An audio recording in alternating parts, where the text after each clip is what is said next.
Hello, everyone, and welcome back to National Park After Dark Trail Tales Edition, Spooky Trail Tales Edition. Yeah, happy spooky season, everybody. We have lots of fun episodes, lots of fun stories for you all today. As always, thank you so much for writing in. If you are interested in writing in your own trail tale, please go onto our website, npadpodcast.com, and there's a submission link to send in your own trail tales, which we always love to hear. Yep, and every story this week is creepy coded a little bit to keep on theme with October. So would you like to go first, or would you like me to start us out? I can go.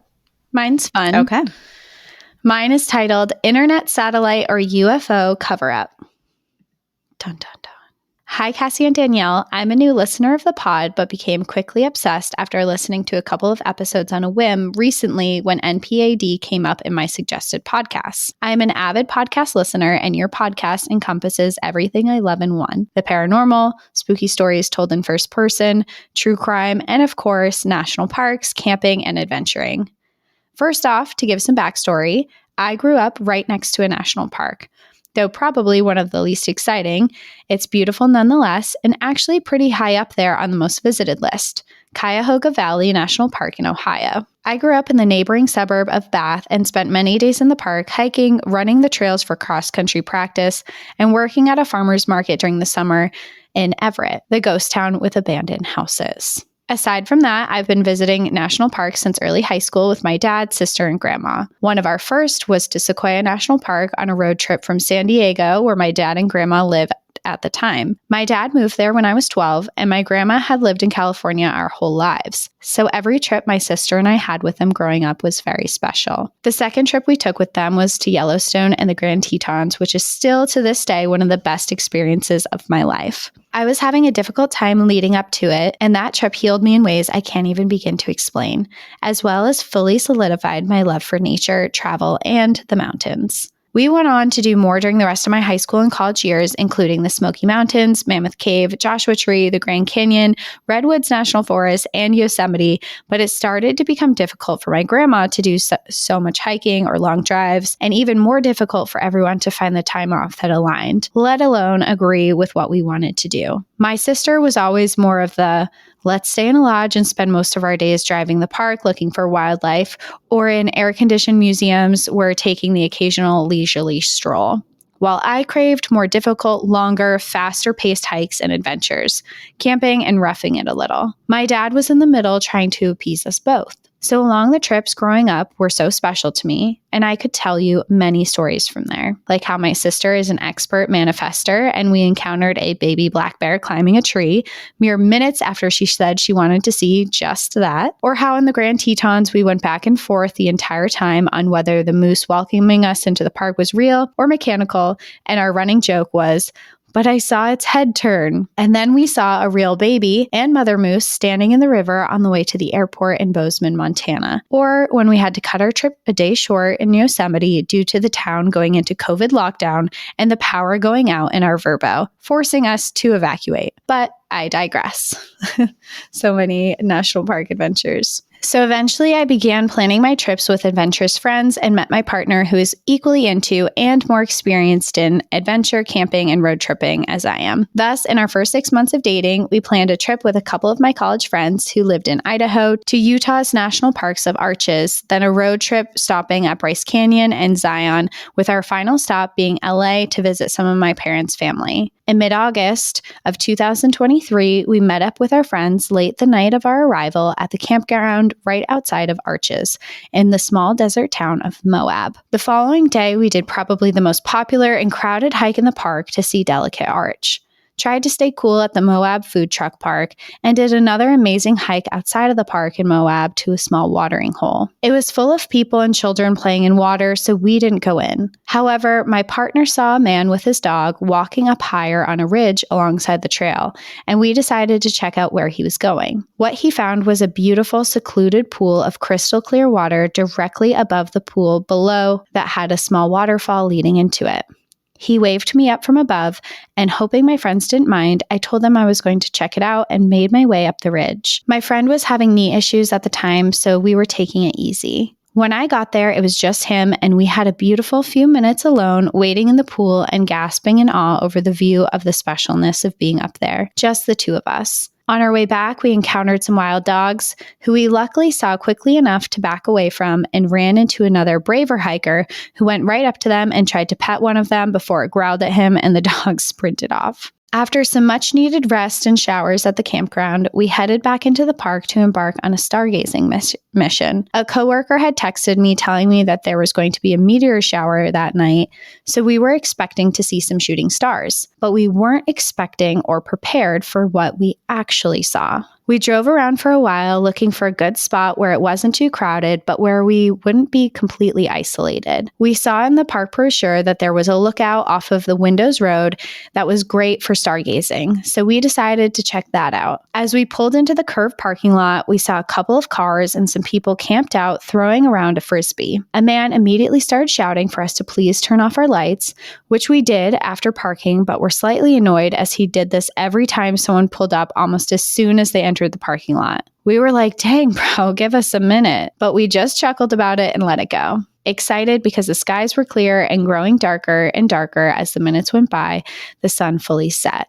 It was gorgeous. We sat down on the edge of the curb and laid back on the rocky ground using our shirts and sweaters as cushions. We immediately saw several shooting stars and were oohing and awing quietly while using an app on our phones to look at the constellations. We could see the Milky Way more clearly than I ever had. I felt fully content being there with my friends and partner in the cool desert night air, laying on our backs, gazing at the wonders of the sky. After probably 15 to 20 minutes of hanging out there, we saw something unexpected.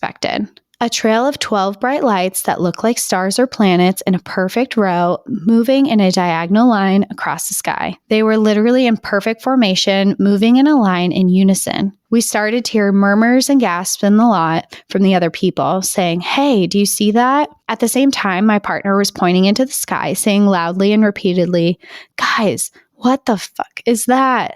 No, seriously, what the fuck is that?" People were exclaiming in awe, gasping, laughing nervously. Someone called out, "Has anyone ever seen that before?" We all said no and shook our heads in disbelief. I watched as it began to fade into the Milky Way. "It's going into the Milky Way," I exclaimed as I tried to capture photos of it.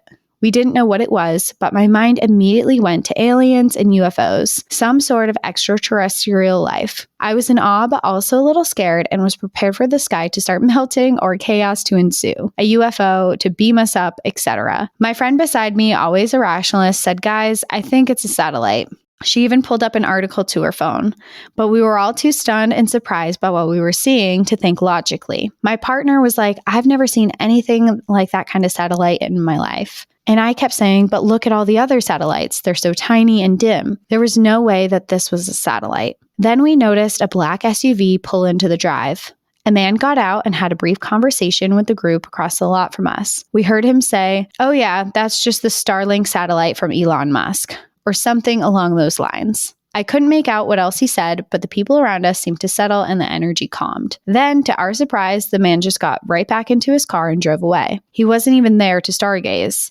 It was like he was on a mission to go tell everyone what it was, which seemed very suspicious to us and had my conspiracy-intrigued partner definitely hinting at a government cover-up. Even after we had a rational explanation, the excitement over the sighting still lingered in the air, and we laughed and joked about it for the rest of the trip, and even saw it again the next evening. After another full day and night of exploring arches in Moab, my partner and I parted ways with my friends and continued our adventure to Bryce Canyon, which was by far my favorite park we visited, though they were all beautiful. It just had such a magical vibe to it, and our stay was nearly perfect. We did run into creepy vibes, however, when we drove up to Rainbow Point, the uppermost point in the park while the sun was setting, underestimating how long it would take to get there. When we did, it was completely pitch black and started to rain, thundering, echoing in the distance. We got out of the car for a few moments before getting the heebie-jeebies and running back into its enclosed safety. My partner said he felt like something was watching us. After moving along and hiking at Zion for a day, we stayed at the beautiful, secluded hip camp outside the park, where we definitely heard, but thankfully didn't see, coyotes that came very close to our camp. I barely slept in the tent that night due to the sounds of critters outside our tent and feeling something hitting my foot through the tent, and our air mattress slowly deflating through the night. Been there, for sure. You were just there. I was just there the other night. I know how awful it is to wake up on the ground.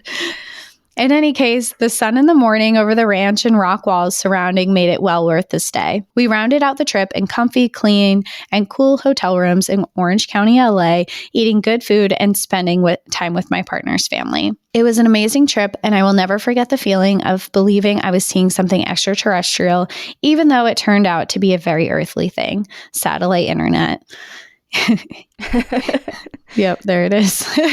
Even stranger, though, than the man in the black car pulling up slowly to give us an explanation so shortly after we saw the satellite was the fact upon our return, everyone seemed to know of it and were seeing it regularly. Both my mom and boss that day I returned said they had just seen it too. And my mom told me unprompted before I even told her the story. Literally, no one had mentioned it or seemed to know about it before we left. It could just be that it was visible only at a certain time or it was going through a test run or something. But my partner and I still talk about how strange and mysterious the whole thing felt and like to conjecture about conspiracy theories. Anyway, thanks so much for reading this if you do.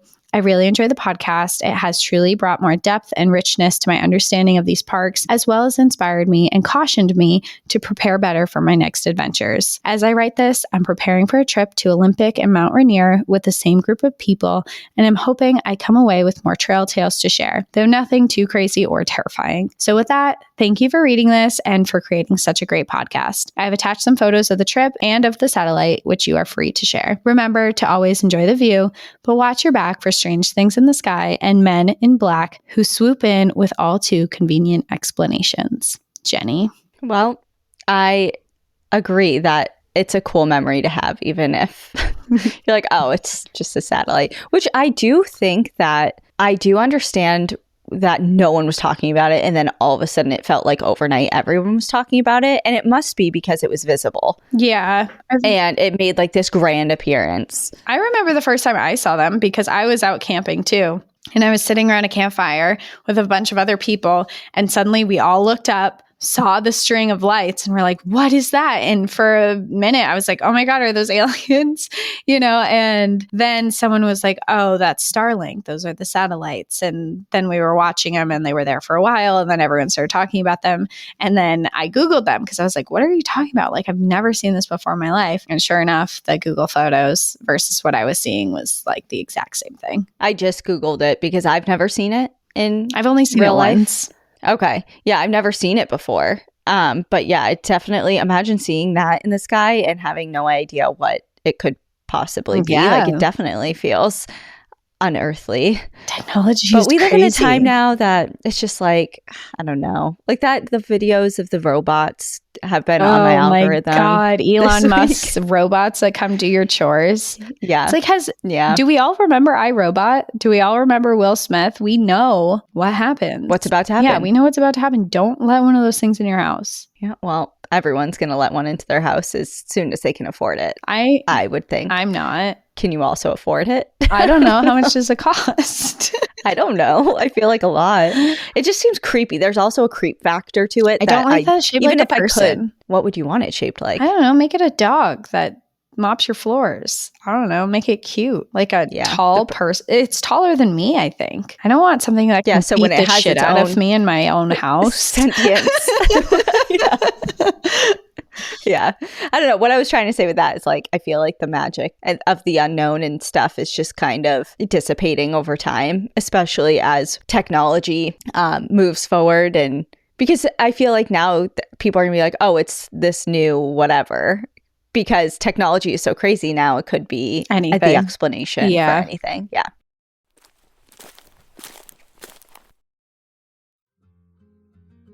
This show is sponsored by BetterHelp. This month is all about costumes and masks and dressing up as other people, but sometimes some of us feel like we wear a different type of mask to hide our true selves more than we want to, either at work or in social settings, and sometimes even around our own family. Wearing masks should be for Halloween holiday fun, not for every day, and therapy can help you learn to take off those masks and let your true self shine. Through therapy, I personally have found helpful coping skills and ways to manage my true self and identity, even when I'm not exactly thriving or living up to societal expectations. Through my time in therapy, I've learned to manage my anxiety around that and have found it's okay to not hide behind any shame. If you're thinking of starting therapy, give BetterHelp a try. It's entirely online, designed to be convenient, flexible, and suited to your schedule. Just fill out a brief questionnaire to get matched with a licensed therapist and switch therapists at any time for no additional charge. Take off the mask with BetterHelp. Visit betterhelp.com/NPAD today to get 10% off of your first month. That's BetterHelp, HELP.com/NPAD.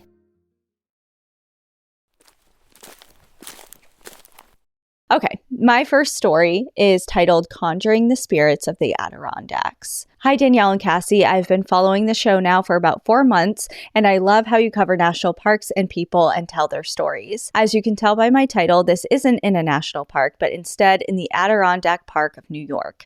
I have been hesitant. I dabble in witchcraft and tarot cards. Let me know if you ever want a reading. I'll gladly do it for you all, free of charge as always. Anyways, as my title hints at, I did a little witchy stuff in the Adirondacks, and I paid the spooky price, or at least that's how it seems from my eyes.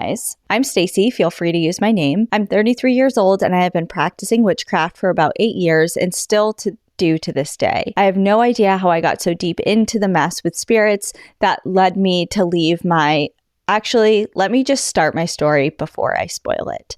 This story takes place in June of 2024 in a primitive campsite in the Adirondacks. I don't want to give the exact location so others won't go there and try to communicate with spirits, but it was a simple 1.5-mile hike in, and it's located on a beautiful lake. I got there and set up my hammock and rainfly and built a small fire. I did the only logical thing and went for a swim in the awesome lake, came back, hung my clothes up with the 50 feet of rope I brought, thank you to Harbor Freight. I changed and did some grounding exercises to get close to the earth. Then I did a tarot read for myself and got the High Priestess, pretty much the best card in the deck, and yes to a question. I asked out loud, are there any spirits here that wish to contact me? And then drew that card. Excitedly, I did a quick protection spell and regrounded myself to try and connect with the spirits that wanted to speak. I couldn't get them to vocally communicate, but I asked them to touch my right or left arm for yes or no responses, and it worked. I asked simple questions like, are you okay? Do you need help moving on? Etc. I then closed the session and thanked Spirit for talking. It was sundown when the spooky stuff began.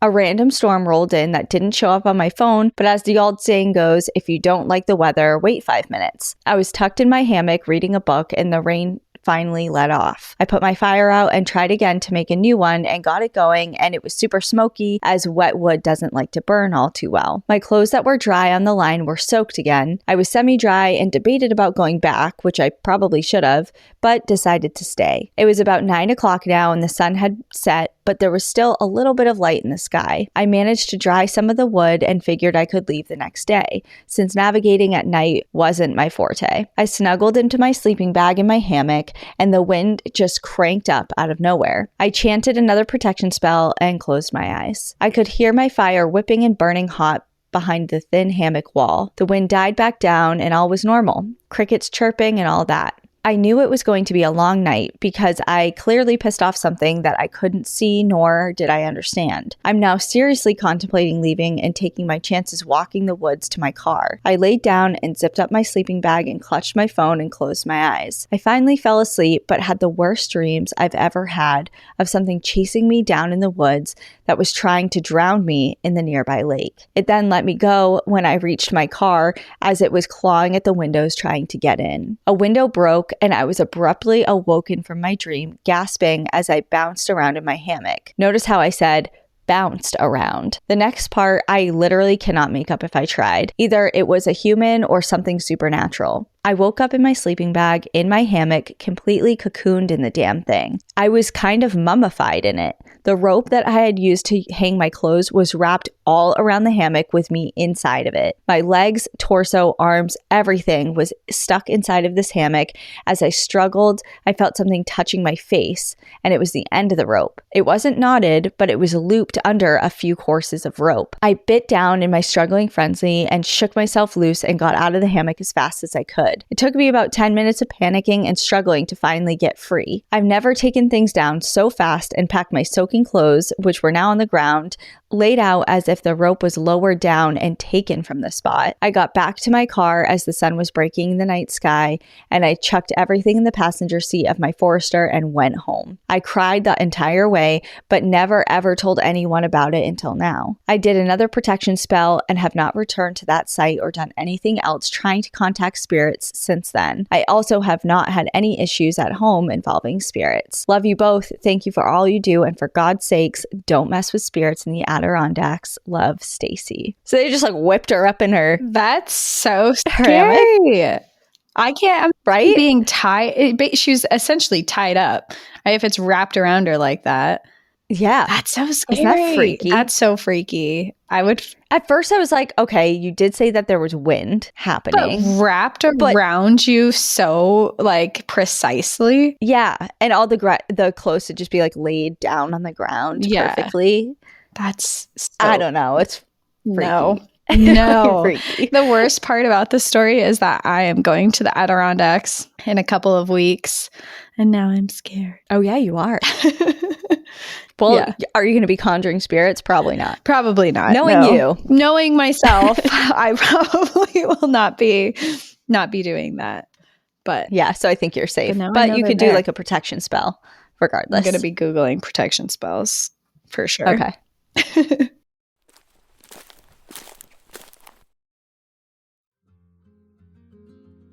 I have a list of things I try to accomplish each and every day, and not just work items, I mean for myself as part of my wellness routine. The easiest part of that is drinking my AG1 every morning. In just 60 seconds, I get my daily dose of vitamins, minerals, pre- and probiotics, adaptogens, and more. But not only that, AG1 has helped support my gut health by increasing the amount of healthy bacteria in there, which works to reduce bloating and improve my digestion. It's gotten to the point that I literally notice the difference in my digestion on the days that I don't take AG1 versus the days that I do. AG1's powder form makes it easy for your body to digest and access the nutrient-dense ingredients in the formula. And plus, AG1 has all non-GMO ingredients and contains no added sugar, which is extra important to me as I start paying more and more attention to what I'm fueling my body with. So start with AG1 and notice the difference in yourself. It's a great first step to investing in your health, and that's why we're so excited to be partnering with them. Try AG1 and get a free bottle of vitamin D3, K2, and 5 free AG1 travel packs with your first purchase at drinkag1.com/NPAD.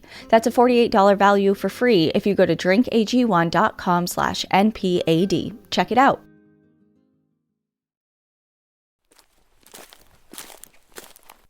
All right, my next story is titled, "He's Sitting Right Over There. Can't You See Him?" No. All right. Hi, NPAD. I'm Sam, and you can use my name. I've been a huge fan of the podcast for over a year now and have almost completely caught up. I feel like we have been friends for the last year. I have laughed with you, cried with you, mourned with you, and been scared during ghost stories in my shower or of creepy men on my hikes with you. That being said, let me tell you my tale. This was not in a national park, but in a cemetery in Indiana. My grandmother died about a week before my 3rd birthday in 2004. I don't remember much about her, but have always felt so connected to her through exploring our Appalachian heritage, specifically East Tennessee. As you know, we are very superstitious. About a year after her passing, we went to visit her grave. My mama, dad, and my little brother, who was 2 at the time, were there. I called my parents to get the details straight, and here is what they said. We were standing by Grandma's grave when I turned around, pointed up a hill behind us, and said, "Why is that man sitting there alone?" My dad turned around to an empty cemetery and said, "Who?" I told him there was a man sitting there all by himself. My parents both looked at the empty hill and laughed a little, telling me that nobody was there. I insisted that a man was sitting there and began describing him. I told my parents he was in a red chair, wearing a jean shirt, had a beard, and was holding a drink. They continued to assure me that nobody was there, but I continued to press on that a man was there in a red chair. After a little while, we decided to head home. My dad loaded us all up in the vehicle and decided we would go look up the hill because he thought it would be funny. Obviously, nobody was there, so what's the harm? My dad described climbing up the hill and seeing nothing but an empty cemetery. And when he looked down to walk back to us, something caught his eye. A headstone laying on the ground with a small picture of a man with a beard, holding a beer, wearing a denim shirt, and sitting in a red chair. No. The chills I just got. Ooh. He came down the hill and told my mama what he saw. We hadn't walked past that way. We parked very close to my grandma's grave. There was no way I could have seen him. Years later, my grandfather passed and we were burying him next to my grandma. We were all heartbroken, and in an attempt to lighten the mood, my dad told me, "You better not see a ghost this time." That reminded me of the story, so I went to check on that man and wanted to pay my respects. I found his grave and told him that I hope he had found peace in the afterlife. I took a picture of the headstone to research when I got home. Roger had passed in 1999 at 26 years old after completing suicide. I looked up his obituary today to refresh my memory, and his sister posted a tribute to him on my birthday. What a coincidence, saying that he was loved and missed. I will attach a picture of his headstone so his memory will live on through you and your listeners. Roger, I hope you have found peace. Your friend, Sam. Wow. That is so cool. You definitely saw Why him. can't that happen to me? Yeah, you definitely saw him for sure. Yeah. It's so specific to the exact same setup as in the photo. Yeah. I mean, there's nothing else it could have been. Yeah. We all know. Yeah. And kids see things that they're attuned. Yeah. They see or things younger more than people. adults. For sure. Yeah, for sure.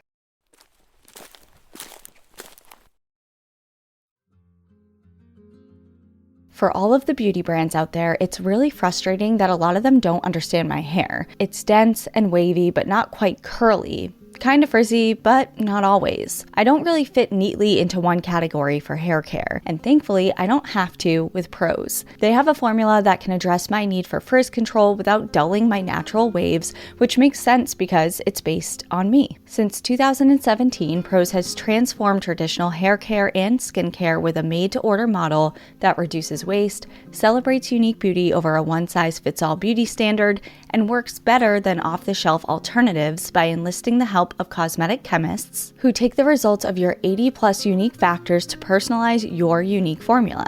I love my natural hair, and it's easily the top physical attribute that I get complimented on. So with my Prose custom hair care formula, my hair's less frizzy, has more shine, and my waves are more manageable. Prose isn't just better for you, it's better for the planet. They're a certified B Corp, cruelty-free, and the first and only carbon-neutral custom beauty brand. Also, their review and refine tool adjusts my formula to keep up with the changes and seasons in my life, like recently when I moved and changed up climates. Prose also offers custom skincare, and they're so confident that you'll bring out your best hair and skin that they're offering an exclusive trial of over 50% off of your first subscription order at prose.com/NPAD. So take your free consultation, get your one-of-a-kind formula, and see the difference custom hair care can make with 50% off at Prose, prose.com/NPAD.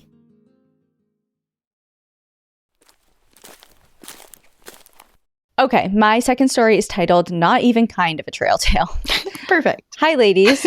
This is actually my third submission. What can I say? I've lived a bit of a crazy life. The first two were legitimate trail tales, but this one has nothing to do with the outdoors, animals, or national parks. It's just some spooky stuff that happened to me that I knew you guys would get a kick out of.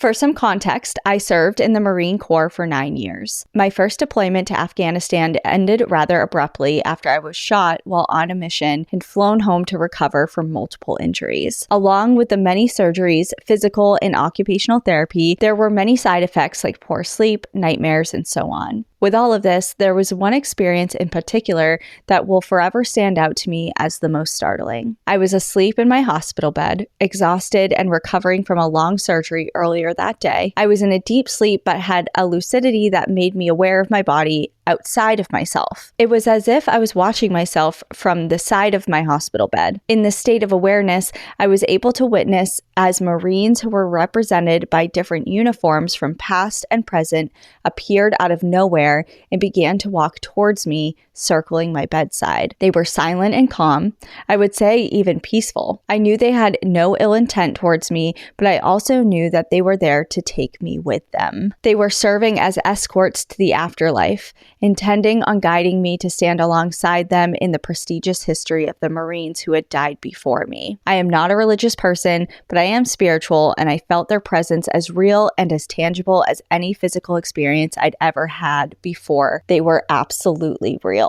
As they began to draw nearer to my bedside, I was suddenly met with a decision. Do I surrender to this, or do I fight and stay? Obviously, I stayed. I woke up to the sound of myself screaming bloody murder and grasping at the air, desperately trying to plant myself in the real world. I wouldn't say internally I was scared. I think instead my own mortality was suddenly put into sharp focus, and I knew I didn't want to go just yet. So I woke up swinging like a lunatic, frightening all the attending nurses and my current partner who was sleeping on the couch in my room. The poor guy must have been terrified as I was wide-eyed and babbling about, "They're here, they're here." Luckily, I calmed down shortly thereafter and was never visited again by these Marines.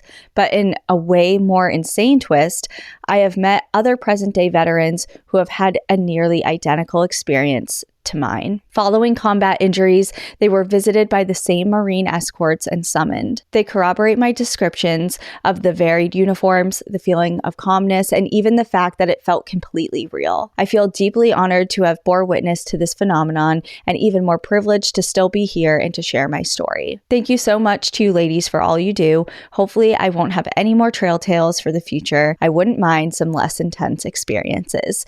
Amber. Wow. I think that's the first near-death experience we've had submitted. I agree. We've had third man factor experiences. We've had signs and synchronicity stories. And this is the first, NDE experience we've ever had written to us. Yeah. Wow. I think it's so interesting hearing stories like this, because there are so many that have a similar story where they're asked if they're ready to go or come back. And obviously the people who come back have these stories. So to hear that reiterated, and then with such a military base around it, as like your brothers and sisters came for you after you succumbed to a battle, like it's just like it's very interesting to hear. Yeah. I told you though my dad's NDE?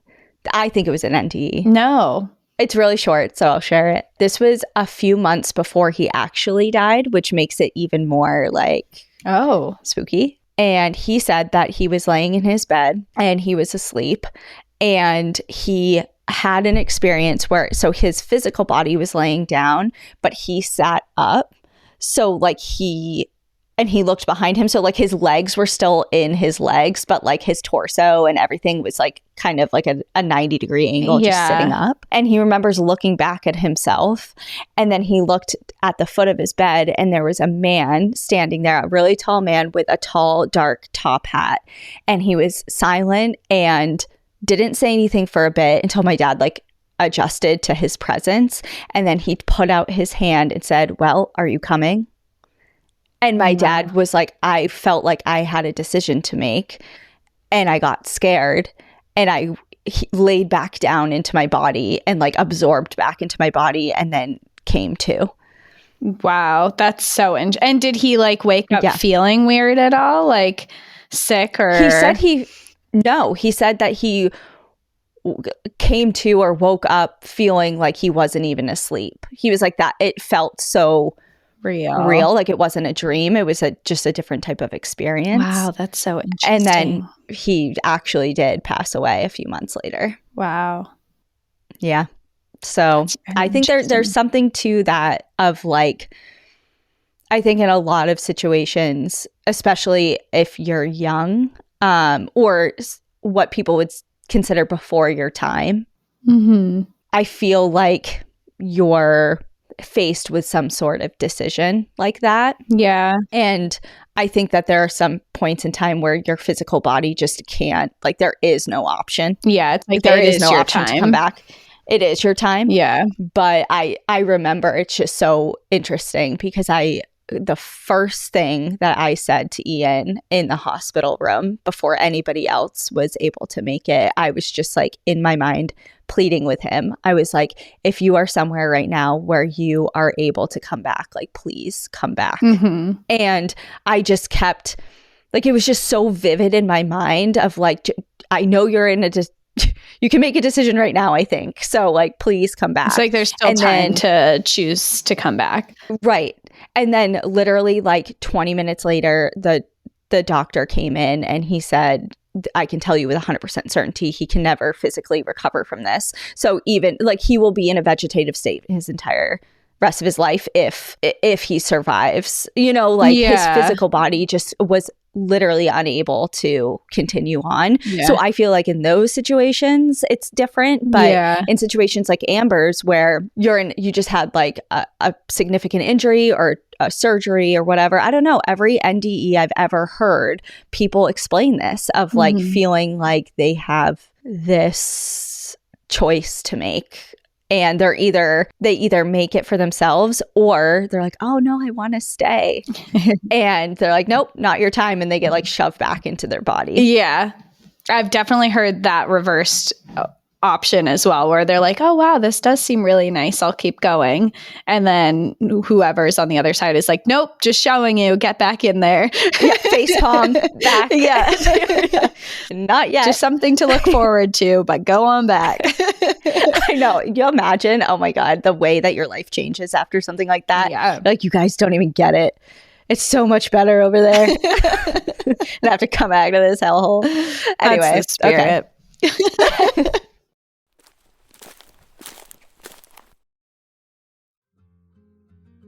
I love having coaches because I do my best with professional help by my side. I've had athletic coaches, writing coaches, and even spiritual coaches. And now I have the world's first handheld metabolic coach, Lumen. It's a device that measures your metabolism through your breath. And on the app, it lets you know if you're burning fat or carbs and gives you tailored guidance to improve your nutrition, your workouts, sleep, and even stress management. All you have to do is breathe into your Lumen first thing in the morning, and you'll know what's going on with your metabolism, whether you're burning mostly fats or carbs. And then Lumen will give you a personalized nutrition plan for that day based on the measurements you blow in the morning. You can also breathe into it before and after workouts and meals, so you know exactly what's going on in your body in real time. And Lumen will give you tips to keep you on top of your health game. And this is all really important because metabolism is your body's engine. It's how your body turns the food you eat into the fuel that keeps you going. And because your metabolism is at the center of everything your body does, optimal metabolic health translates to a bunch of benefits, including easier weight management, improved energy levels, better fitness results,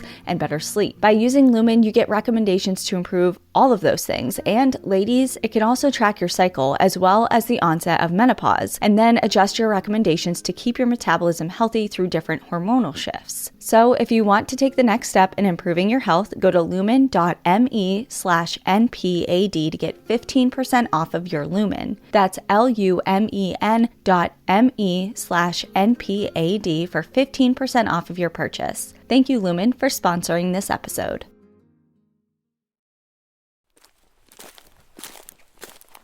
All right, my next story is titled Spooky Voices on the AT. Hi, Cassie and Danielle. My name is Ella, and I've been a longtime listener of your podcast. You ladies have been my go-to listen on all of my adventures since I found you all in 2022. I recently finished my solo through hike of Appalachian Trail 2 weeks ago, which, as you can imagine, yielded a ton of trail-worthy stories. Congratulations. That's amazing. Big accomplishment. Yes.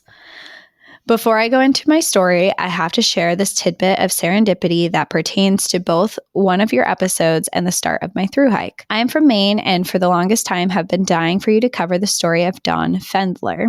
He is a complete legend in our state, and I actually got to meet him in elementary school when he came to do a big book signing. Sadly, he has passed on, but even at age 9, I was able to tell that he was an extremely kind and caring human being. A while back, y'all put on a request on your Instagram story for suggestions, and I recommended that you cover this story in Baxter State Park. Coincidentally, you released that the very day I was flying down to Georgia to start my hike at Springer Mountain. I got to listen to an extra special episode of my favorite podcast on the bus ride down to the airport that day. It felt like the universe was looking out for me as I was questioning my life choices. Anyway, onwards to the original story. This all takes place on the section of the Appalachian Trail in Maine between Saddleback and Sugarloaf Mountain, roughly around mile 2000. For the majority of my time on the trail, I had been hiking alone. I don't entirely know if this is rumor or fact, but some other hikers had alluded that down in Georgia, the gender makeup of through hikers this year, based on statistics from an online registration called AT Camp, was around 75 to 90% male and 10 to 25% female. This largely, at least for me, remained the case for the rest of my 5 months I was on the trail. I have nothing bad to say about any of my male counterparts. I absolutely adore them, but I got a little sick of sharing a hotel room with 6 guys. Fair. So imagine my relief when exactly 5 months and around 1,980 miles into my hike, I met another girl my age. She ended up being one of the other 2 21-year-old girls I met out there. Upon the first time running into each other, we spent the whole rest of the day chatting away, apparently both feeling afflicted by social isolation. We decided to both camp at the same places, at least until we reached the next hostel in Stratton, Maine. The rest of the day we spent together was amazing and honestly proved to be one of my favorite days on the trail.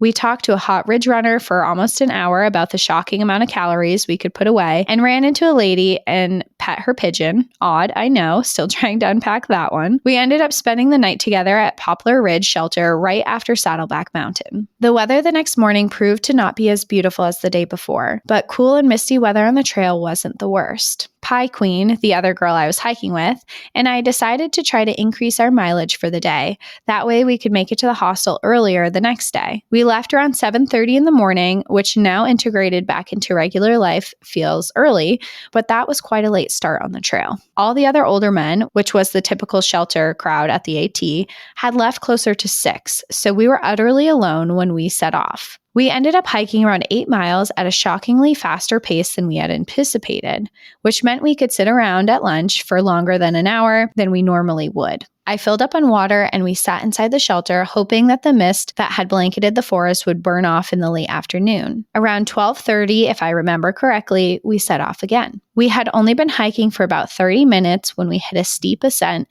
and we both put our heads down to truck on. Then, out of nowhere, we heard a woman's voice say, "Hello?" It was loud and it sounded very monotone, like there was no emotion behind the voice, but it was definitely someone talking. Pie Queen looked back at me confused. "Did you say something?" I shook my head, also confused. "I thought that was you," I responded. Our eyes widened and we both sped up the hill, pretending like we didn't just hear a disembodied voice. The next day at the hostel, we were checking up with another hiker and recounted the story. He was immediately convinced we heard a skinwalker and started giving us the whole missing 411 talk, which Pie Queen and I decided to not listen to. Hell no, dude. I still have to hike alone for another 200 miles. I'll forget about the disembodied voice for now and finish my hike in peace. Thank you very much. I finished the trail on August 12th with Pie Queen and 2 other thru hikers, and my mom, who joined me for the last 120 miles. Their re-entry into life was hard. The trail is a complete sufferfest, but the utter simplicity of life, the community, and the connections to the natural world cannot be replicated anywhere else. I still miss it dearly to this day. Completing the AT and going back to regular life hurt worse than any breakup. A few weeks later, while I was packing to leave for school, I received a text from Pie Queen that read, "So you know how we heard that disembodied voice say hello in Maine? Well, a woman died after leaving the Poplar Ridge lean-to, which is the one we stayed at the night before that day, getting lost in the woods and running out of food.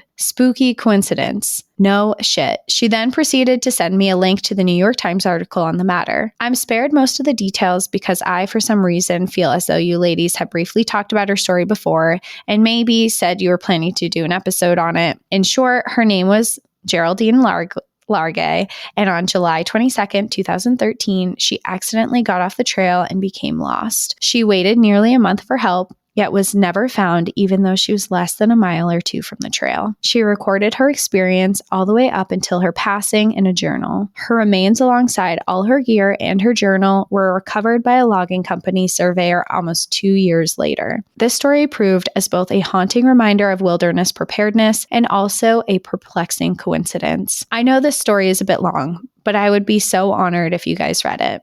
Thank you so much for all you guys do. All the love, Ella. I mean, I don't know how many times we have to say it. There's no such thing as coincidences. right? We'll say it Especially again. for you both to hear it at the same time. Yeah. In that particular area, and it's a woman's voice, and you went out of your way to explain and lay the groundwork that, you know, mostly it was men on the trail that you were encountering. And I don't know, it just, there's a lot of, that's strange. Yeah. Little pieces to that story. Something's going on over there.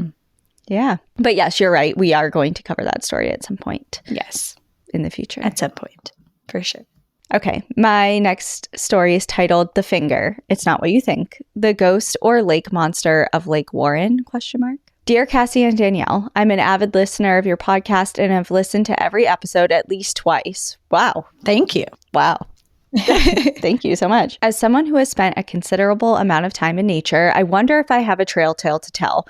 Probably not, because my experience is pretty ordinary. I grew up in New Hampshire and spent my summers at a family compound, really a bunch of small camps owned by my grandparents. The property is fairly remote on a dirt road about 20 minutes from Keene, New Hampshire. Summers at the lake were magical. We, my siblings, cousins, and I grew up feral, running through the woods, shoeless and dirty. We hiked and explored the trails and logging roads lined by birch trees. We would dig for treasures in old cellar holes in the woods, former homes and former fields outlined by stone walls. We built a triple-decker treehouse in the woods alongside the water, spying on adults and sometimes scaring them from the trees as they passed by on their boats. We were no strangers to wild animals: deer, bobcat, fisher cats, beavers, chipmunks, bears, snakes, salamanders, toads, snapping turtles, and fish. They were all a part of the nature that we loved and cherished. I'm grown now. I used to have the opportunity to visit when I lived in New York City, and the area is the same. There are now Amazon trucks barreling down our dirt road, and we have cell service and internet, but it is still an enclave of natural habitat that is special and I hope will never change. Now I live in Austin, Texas, and the climate is harsh. I miss hiking and the nature of New England. I fantasize about the summers I had as a kid, and I hope that one day I'll be able to spend my summers like that again, free without a care in the world. I usually plan a hiking trip to Big Bend, Palo Duro, or New Mexico, but this year I decided to book a trip to Scotland. While it isn't a hiking trip per se, I can't wait to see wild Scotland. I hope to hike the West Highland Way next year. As a part of my trip planning for this trip, I made sure that I made time to visit Aberdeen and Loch Ness. I've always dreamed of finding Nessie or the Loch Ness Monster. When a coworker asked about my obsession with Nessie, it brought me back to my childhood summers at the lake. There we had a monster of our own called the Finger. We, my sister's friends and cousins, would often take out our rowboat or canoe and paddle the lake at dusk. The choppy waters would turn to glass and we would search the shores of the lake for lily pads, frogs, or turtles. We would check the progress of the beaver dams and eat wild blueberries that grow on the edge of the lake. Or we would just putter around the lake as kids do. One day, we noticed it. It was a brown, stick-like thing protruding from the water. When we paddled towards it, it started to move, leaving behind a trace of water on the smooth lake. That was weird, I said to whoever I was with. We didn't think much about it until we continued to see this thing follow our boat at dusk. By now, all of the kids had seen it and were equally fascinated and totally freaked out by its presence. To explain this phenomenon, we decided that it was the ghost of someone who had died on the lake. See, there was this rumor that there had been an old lakeside hotel in the area in the late 1800s to early 1900s. The hotel had a paddle boat that would take tourists around the lake. The rumor was that it capsized, people drowned, and the boat was at the bottom of this very lake. Aside, this is an absurd story, and the lake is a tiny pond, really, and very shallow, and if a boat of any size capsized there, it would have already been recovered. We decided to call the apparition the Finger, and decided indeed it was the finger of a ghost of someone from the boating accident walking back and forth along the bottom of the lake. The weekend after I booked my trip to Loch Ness, I decided I wanted to validate my story about the finger, so I took to Facebook and tagged my sister and my cousins just in case this was a figment of my imagination. All of them replied with their very own memories of being taunted by the finger. They all insist, as I do, that the finger was indeed real. I did ask my mom if she remembered, and she said yes, and that she and the rest of the adults thought that we were all making it up. Whether there was a logical explanation for this, maybe it was a turtle, a snake, or an eel, or maybe the ghost of someone who really did drown in the lake, we will never know. I do hope to glimpse Nessie on my upcoming trip and tell her that her cousin from New Hampshire says hello. I will let you know how that turns out. I love the show and keep doing what you're doing. Enjoy the view, but watch your back because you never know when a lake monster or ghost might be following you. Your fellow New Hampshireite. Isn't that cute? That is really cute. Such a cool story. It just like brings me back to childhood. Yeah. So hard. Yeah, I agree. Just like, I don't know. And then reaching out to your like cousin and being like, hey, this was real, right? Like we really did have that memory together, right? I didn't just like make that up. Yeah. And it's so cool to have childhood lore. Like it makes life so interesting and rich, and fun. Your imaginations are just so much more active, and you have a lot bigger sense of wonder about the world. And I don't know, I just think it was a cool story. I know it was probably something very natural, but it's just fun. Who knows? Maybe not. Maybe not. Yeah, that's right. Well, thank you everyone for sharing your stories. Again, if you want to send in your own, you can go over to our website, npadpodcast.com, and you can submit your story there. We do have 2 more today for stories that will be on our Patreon page. Mine is titled Oofta, It Was Definitely Not a Moose. And mine is titled Friend or Foe. And yeah, our Apple subscribers and Patreon subscribers will get access to these 2 bonus stories. Mm-hmm. And so let's go tell them. Yeah, let's go tell them. If you're interested in our Patreon, we just revamped a bunch of stuff last month. We have a book club on there. We have a lot of bonus content. We do bonus live streams. It's a fun time. Go check it out. But for everyone else, we will see you. If you're not going to join us on Patreon, we will see you next time. Enjoy the view. If you refuse us, we'll still have more stuff for you as well. But just in the next episode. So enjoy the view. But watch your back. Bye.